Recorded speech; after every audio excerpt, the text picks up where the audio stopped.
Hello, I'm Godo, and today's item is Levi's Vintage Clothing 1944 501s. The item code is 44501-0072. So basically it's an LVC, short for Levi's Vintage Clothing of 1944 version, reproduction of the 501s during World War II. This was when the US government restricted companies from using many materials to focus on the war. Quoting from their website, everything changed during World War II. American media, the workforce, and even the jeans they wore. In order to conserve raw materials for the war effort, the United States government mandated all clothing manufacturers to remove a certain amount of metal, fabric, and thread from their garments. And so off came the watch pocket rivets, the crotch rivet, and the cinch, along with its two rivets, and on came standard issue laurel leaf buttons. But one rationing mandate was more difficult to bear, the order to remove the arcuate stitching that set Levi's R jeans apart from the rest.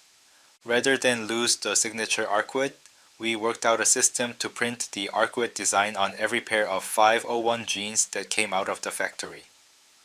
While the paint eventually washed off, the important part was that the stitching was visible at the time of purchase.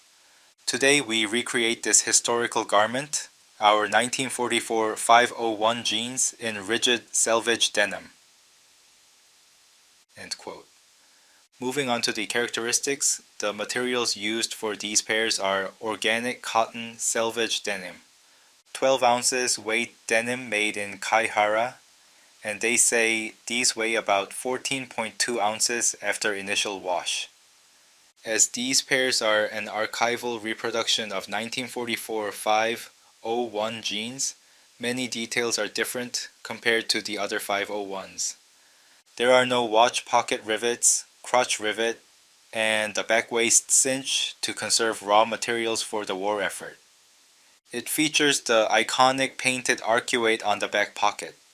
Being true to the original, it features varied pocket bag material, unbranded rivets, and unbranded standard issue buttons with the laurel leaf design.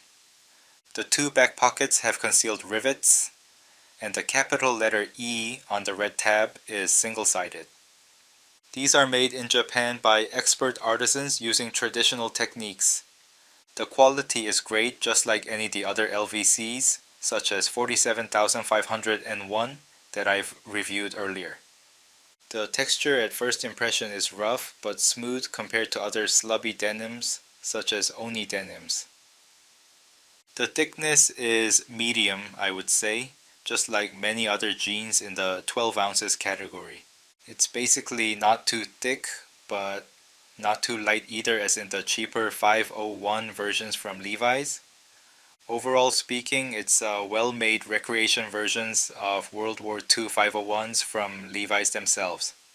The style is high-waisted regular fit, so here is the fit. As for sizing, I went with 34 by 34 since my last LVC shrunk too much, and I put on more weight since the last 3 years. The length is long as usual, but like any unsanforized denims, they will shrink a bit after initial few washes. Comfort-wise, they are stiff like most rigid denims, but the thickness of 12 ounces fabric makes it not too hard to wear. As this is first impression, I'll have to wear it for some time to see, but like most Levi's, I assume it will fade altogether with less contrast. As for price and value, these are priced at $295 on the Levi's website, but there are some sales from time to time, so I'd advise you to wait for a while for a sale if you're not in a hurry. It's a bit costly compared to other high-quality World War II reproduction denims as usual, but it's more about the aesthetics of Levi's, I guess.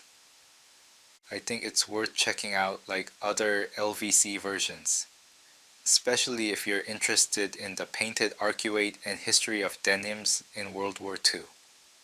So that's all for today. Thanks for watching, and I'll be back next week to show you another item.